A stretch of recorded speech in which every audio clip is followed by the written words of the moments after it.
అందరికీ హాయ్ అండి. Welcome back to my channel. మేమైతే మా టూర్‌లో భాగంగా నెక్స్ట్ వచ్చేసి అరుణాచలం తర్వాత కంచికైతే వెళ్ళాము.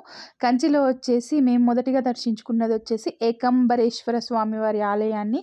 ఇక్కడొచ్చేసి మనకి పంచభూతలింగాలలో ఒకటైన పృథ్వీలింగం అంటే మనకు అరుణాచలంలో అగ్నిలింగం ఎలాగో ఇక్కడ పృథ్వీలింగం అనైతే ఉంటదంట అండి. ఈ విషయం అయితే నాకు దర్శించుకున్నప్పుడు తెలీదు. దర్శించుకొని ఇప్పుడు వచ్చి తర్వాత నేను దీనికి సంబంధించిన వీడియోలు సెర్చ్ చేస్తే నాకైతే తెలిసిందనమాట.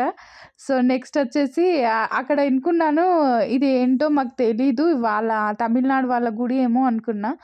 బట్ తర్వాత అర్థమైంది. ఇది చూసారా 1000 స్తంభాల గుడి. మనకు వరంగల్‌లో ఎలాగో ఇది అక్కడ అలాగనమాట. ఇది శ్రీకృష్ణదేవరాయలు వారు నిర్మించారంట. ఇది చూసారు కదా! ఇక్కడ చాలా ఉందండి. నేను వచ్చిన తర్వాత చూస్తే దీని చరిత్ర చాలా ఉంది. మరి నాకు వెళ్ళినప్పుడైతే తెలీదనమాట. నెక్స్ట్ వచ్చేసి మేము వరదరాజ పెరుమాన్లు వారి స్వామివారినైతే దర్శించుకున్నామండి ఇక్కడ.